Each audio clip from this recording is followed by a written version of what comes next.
Okay, in this video I'm going to show you how you can automatically move emails to a folder on Gmail. So first we're going to create a label / folder. So right here where it says labels, we're going to click on the plus sign and then we create the folder's name. So I'm going to call it my emails and then we click on create.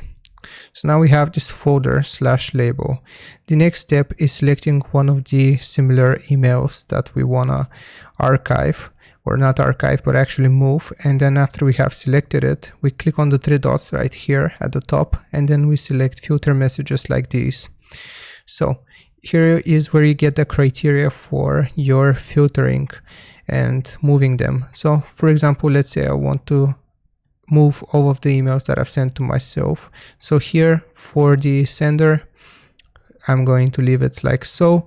And then of course there's other criteria of how you can include different words and filter them by words. Okay, so now we're going to create a filter. So click on create filter. And then I can just move it from my inbox. So it's going to be archived from my inbox and then move to the folder.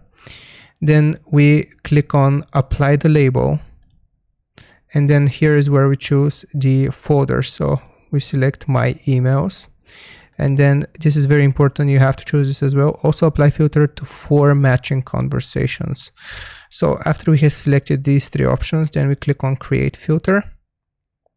And then as you can see, my emails have disappeared. And if I go to my actual folder right here, as you can see, these are all emails that I've sent myself, or drafts, as you can see.